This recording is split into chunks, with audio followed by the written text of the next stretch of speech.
very beginning, we have very wonderful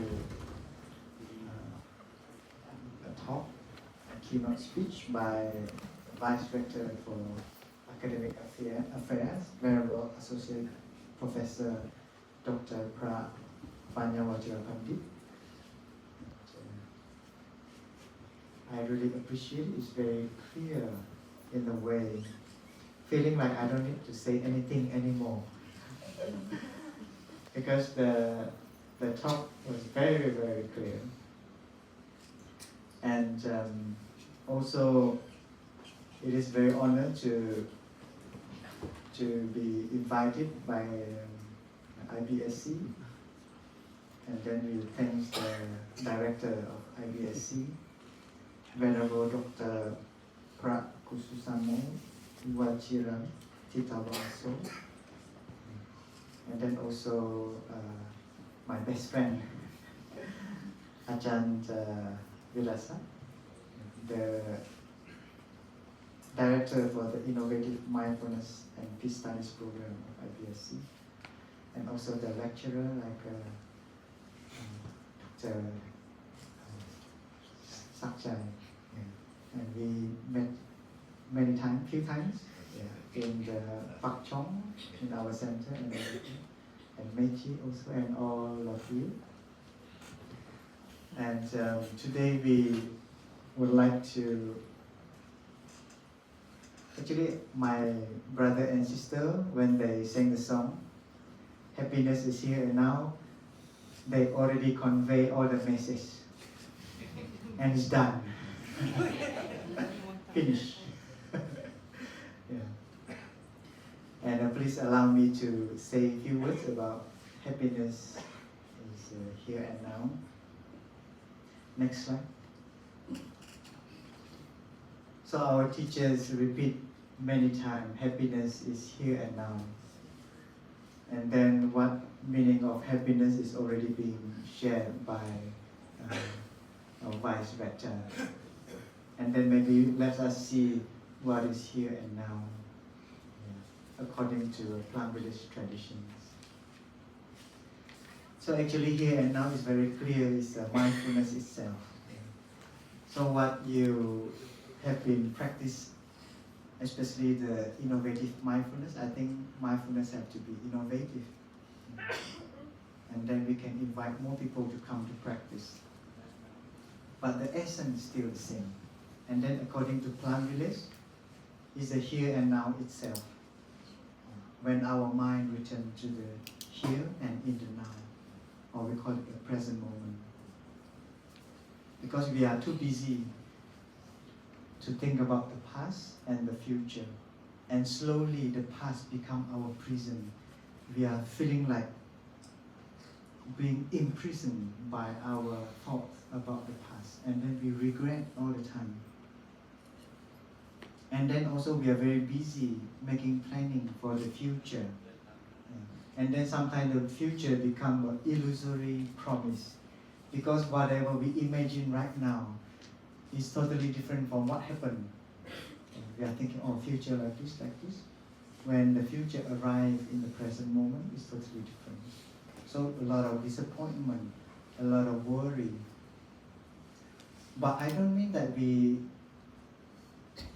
not allowed to think about the past or the future. You can do that. But now the problem is we are doing that too much. A doctor will say if you take something too much, it will become a problem, right? If you got sick, you go to visit a doctor, and then the doctor says, okay, this is a sickness. I give you this medicine, medicine A, medicine B. Please eat the A medicines, only once a day, okay? And then the medicine B, you eat 3 times a day, right? So when you eat the medicine, you follow the prescriptions of the doctor. But nowadays people, they are not very patient. I want to heal quickly. So I just one time eat 10 medicine at one time so I can heal quickly. So you see the medicine can become a poison. So we have to follow the instruction from the doctor, from the medical medical doctor.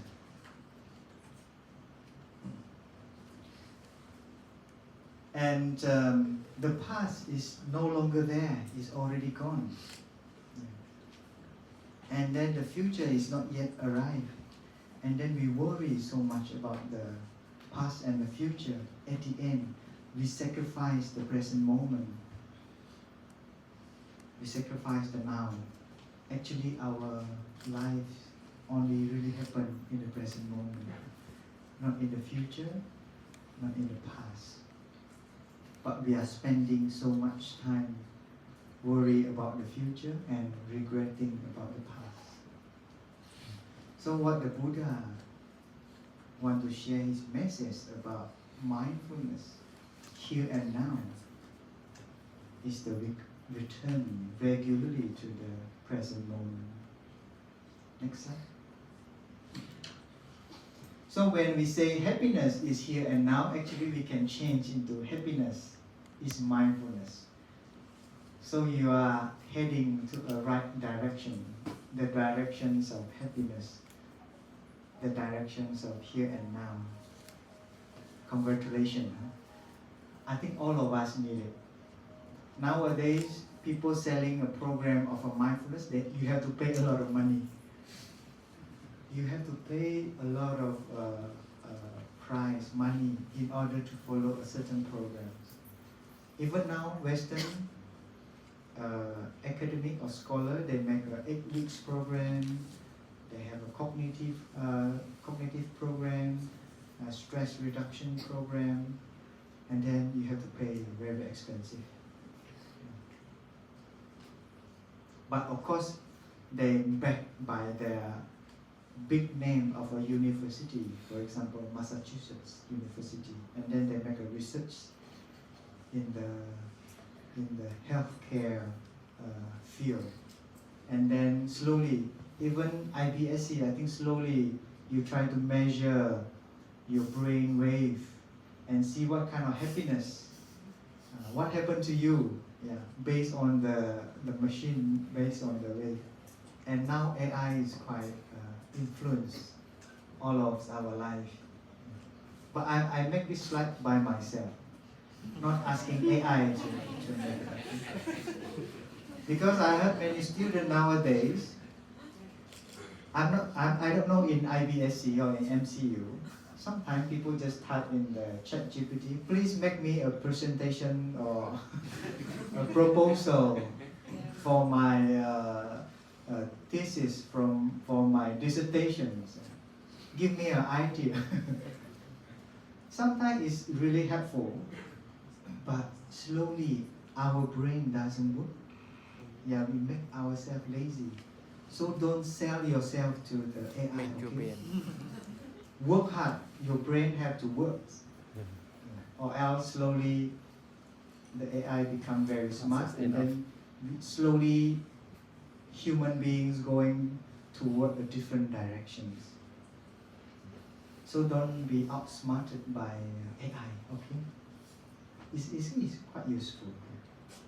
Don't abuse AI, okay? Next slide. So our teachers, he wrote a calligraphy saying that mindfulness is a source of happiness. So you can see the relationship between here and now and the source of happiness. And at the very beginning, I confused when I read this, because I try to understand the word using my logic mind. The logic. And then it becomes very messy. But when we practice sitting meditation, we practice walking meditation, our mind becomes clear. And then slowly it makes sense. Now it makes sense slowly. And then the more I practice, it more makes sense to me why my teacher said that actually mindfulness is a source of happiness. So you are enrolled in this innovative mindfulness. you are actually creating this mindfulness, the source of happiness for all. Next. But there's one thing that I would like to highlight to everybody, what we call habit energy. In Pali, they call it a vasana. Our teachers define this habit energy is an ingrained tendency. So it's an imprint. It's imprint in all of us. So it's a tendency, often unconscious. Okay, unconscious means the opposite of mindfulness. That pull us to act or think. So the two, to act or things. Because our speech also action, right? Yeah. In a particular way, typically driven by negative patterns. Yeah. We have so many negative patterns in all of us. We are very familiar with. Like constant rushing. Probably, I'm in the master degree, I'm in the PhD program. You always think that how to graduate very quickly. So I can run away from MCU, I can finish my program from MCU. So do you think it's a suffering? We are sitting here to learning or practicing, learning the Buddha's teaching or practicing the meditation? If you think IBSC or MCU is a prison, it's totally wrong thinking. Ajahn say you need the right thinking, with the right view. So we don't need to wait until finally I receive a master of art degree in the Buddhist studies. I can be happy. But only that few seconds. After that, I have to go home to my home country, I have to return to Vietnam, I have to return to Myanmar, continue my suffering over there. So do you think like that? No. Now is the right time for our happiness. Do not wait until you receive the PhD degree. But frankly speaking, during my time, I spent because I'm also alumni of IBSC, 5 years IBSC students. Very long. You know why? Because there's another 2 years as a COVID. So every time I talk to professor, please, I want to graduate quickly. The professor said, no, maybe just wait, because the campus is closing due to COVID-19. So I have to be patient. I practice patience. Breathing in, breathing out. To bear my suffering, cannot have a consultation with my professor. And slowly I realized the happiness is not really when I wait until I receive my PhD. But when I receive my PhD, I'm also happy, So happiness right here and now. Happiness when I receive a doctorate degree of a PhD. So we have to be happy both. Don't suffer now. Yeah? Maybe you think, I have to suffer a lot to have an interview, to write a lot, typing a lot on my laptop, to write a lot of things. So the message is very clear. Now, to be happy. Don't wait. Yeah. And regretting the past. Yeah. Frankly speaking, dear friends, there's a lot of moment in myself. It's so difficult to study this PhD. I want to give up. Do you have that? I think you have a lot. It's so much suffering. But I bear those suffering until I really finish. So there's a great satisfaction, there's a great happiness. So do not give up. Because I have seen with my own eyes, when I enter IBSC, we have almost 30 students in the class. And then how many among 30 our students and graduated receive their PhD degree? 5. Not more than 10. Yeah. You see, so a lot of people, they not fail, but I think there's something happened in them and then they did not finish. So I wish all of you, you have to finish. You have to. The happiness right here and now, it can supply you with more energy to continue. So when I say like this, I can share directly from your own personal experience, right? Because I'm also a student before. Okay. So next slide. So in Plum Village, we practice at least this exercise regularly. Because happiness, like what our vice rector shared, is starting from our body. Number 1 to number 4 is the first 4 exercise of mindful breathing. Yeah, but this is in Plum Village way. Like the sister just now shared with you, the in-breath and out-breath. The first one, be aware of our in-breath and out-breath. You can do it everywhere. Even during your typing, I have a software. Every 1 hour, it will frozen my laptop. And then suddenly the screen come up, breathing in, breathing out, breathe, smile, and relax. So I have to follow the computer. It means like I have to stop a little bit to breathe and relax and practice the mindful exercise. Do you have that? You can install one. Every half an hour or maybe every 1 hour, you stop for 1 minute or 2 minutes to practice mindful breathing. This is from Anapanasati Sutta. Yeah. The second one, we can follow our in-breath and out-breath all the way through, so we know how long and how short our breathing. So this is to apply, to relax our body. Because sometimes I'm typing on the laptop for 1 hour, there's a lot of tension. Even my face change. Before it's very bright.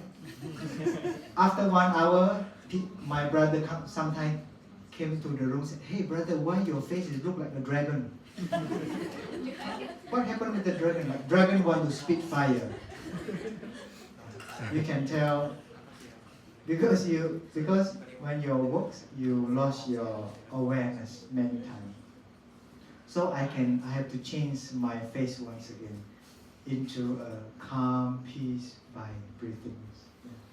Number 4 is to aware of my body if there's any tension. The 4 is relaxing or calming. Sometimes we call it embracing our body. So this is the first 4 exercise. And the second one, so number 1 to number 4 to help us to have a happiness through our physical happiness. Yeah, the peace, the calm is the happiness. And then the number 5 to number 8 is related to our feelings. Yeah. We deliberately generate joy and happiness in number 5 and number 6. Happy. Why? Because my in-breath and out-breath feels so smooth. Long time ago, do you still remember when we have a COVID situations? A lot of people having problem with their breathing. Now, we take an in-breath, we can have an out-breath, it's very smooth, and we are very fortunate. We're still alive right now. Actually, if you go to hospital, you will see a lot of people have to breathe using an oxygen tube. They're having a lot of difficulty in breathing. Yeah. So we just feel joy and happiness just because we can still breathing in and breathing out. Number 7 and 8 is to recognize there's an uncomfortable feeling in us. And then number 8, we embrace. We don't fight. Sometimes we have a lot of dosa or hatred. We want to kick out the uncomfortable feeling. So we create a war inside of us. So the war outside is starting from inside. The internal war inside of us. So this long time we have been fighting ourselves. We are punching, not punching others, but we are punching ourselves. We are fighting with ourselves.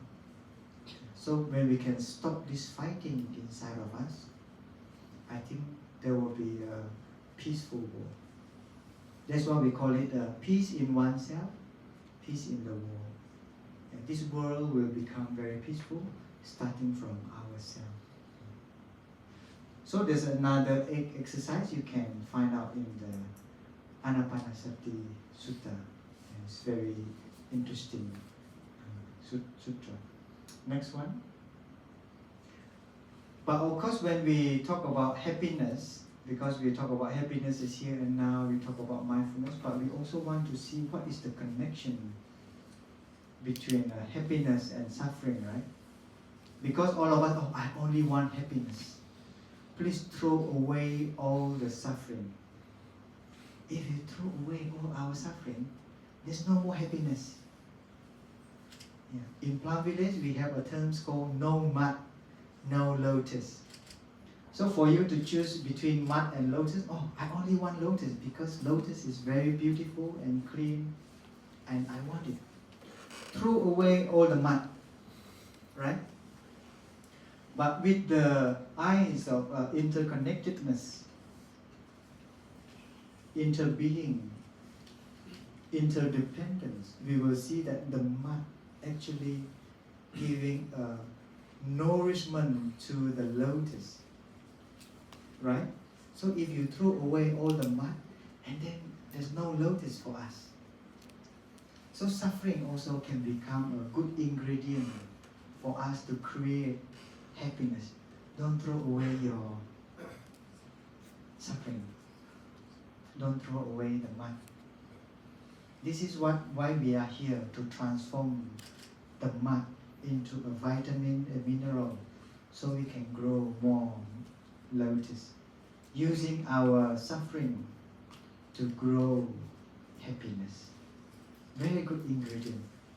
Like a skillful farmer, he or she will know how to convert the compost. The compost, he has to transform the compost, and then slowly the compost become a fertilizer. We can do that. According to Buddha, it's possible.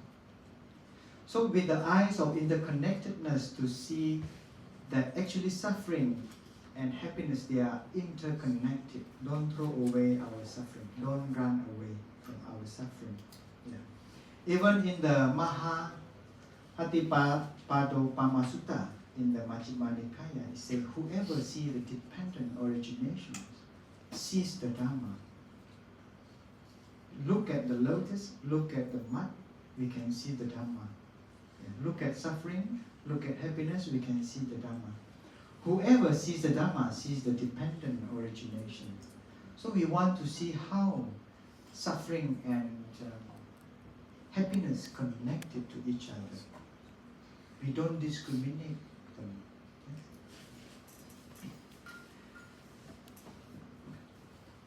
Probably we know that when the Buddha spoke about the Four Noble Truths, we will see that there's a suffering, dukkha, right? We learn this very well. We have this what we call a samudaya, the source, the reason.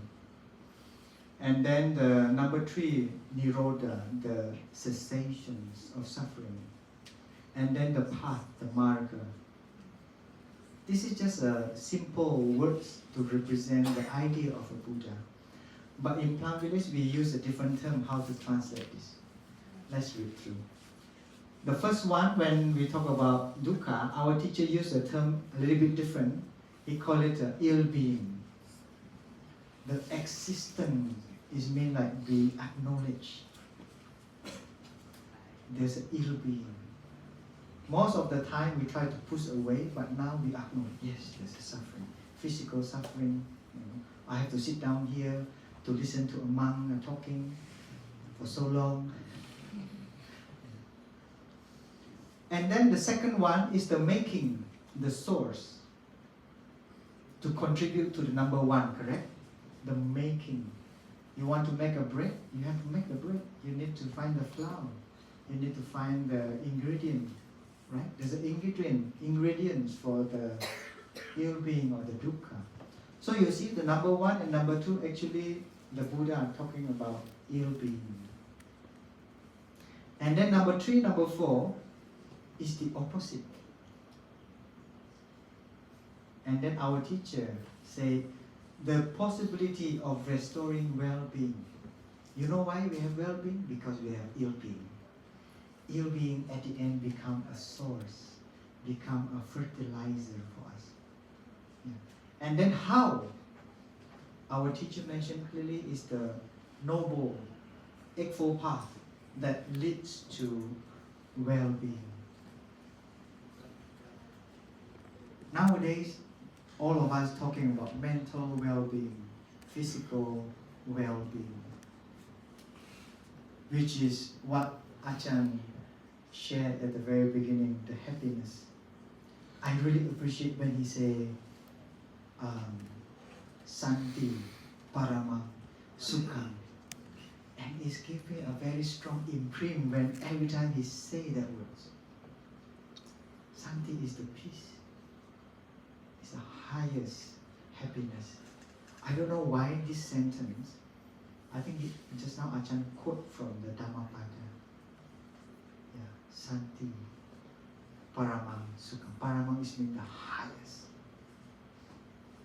In the Mahayana, we also have Kate Kate Parakate, Parasamkate, Bodhisattva, the Hat Sutra. It means the furthest, the highest. Sukham is the happiness, highest happiness. So everybody, we can return to contemplate this Santi Paramam Sukham. Next. So in our teacher's book called The Heart of a Buddha's Teachings, mentioned there's a 4 contribution to our happiness and our suffering. The first one, he say, is an edible food. Consists of solid and liquid food that we ingest through the mouth. Yeah. The second one, he mentioned the sense impressions, the 6 sense organs, eye, ears, nose, tongue, body, and mind. The third one is the volitions. It's a strong desire to obtain what we want, and it is the ground of all actions. And the last one, he mentioned the consciousness. Is the form of a seeds that have great potential, that have been sown by the past action, family and society. It's very easy nowadays. You can go to online to check a sutta called Putta Mamsa Sutta. Putta means children or son. Son. Putta is a son. Mamsa means flesh. It sounds a little bit scary when I listen to the name of a sutra. But the sutra mentioned is a son's flesh sutta. If you want to know a little bit deeper, please go to find and read it. It's a little bit scary, but provide us a very strong image of how the consumption influences us. Nowadays, we use social media a lot. We watch TikTok, we look at Facebook, we look at Instagram. If you happen to look at a short video in TikTok, for example, consists a lot of violence, speech and action. It waters the violence in you. It is called the sense impressions you receive from your eyes, you receive from your ears. So it really depends on what do you ingest with your 5 senses. Be careful. If we have mindfulness, I don't want to see this one. So much violence. So the mindfulness works. This is not healthy food. I don't want to eat. So this is how mindfulness works. Or if you want to read more, there's a book called The Heart of a Buddha's Teaching by our teachers. All of basic teachings that our teacher put it together as a Plum theory. Next. So, okay, my time is over. Happiness is here and now. The first thing I have dropped is the worries. Because we have too much worries. Yeah. Nowhere to go, nothing to do, because we have so many places we want to go. We have so many things, so busy. So we have to reduce them. So we don't need to be no longer in a hurry. And happiness is really here and now. And then let's regularly drop our worries. And if you need to go to somewhere, if you need to do something, but don't need to hurry. You do it that way, there's more mindfulness within you. And then please allow me to read a sutta translated by our teachers, just for us to contemplate. It's called a Discourse on Happiness. Even though it's called a Mangala Sutta, but our teacher translated it in a little bit different ways. Yeah, let's look together.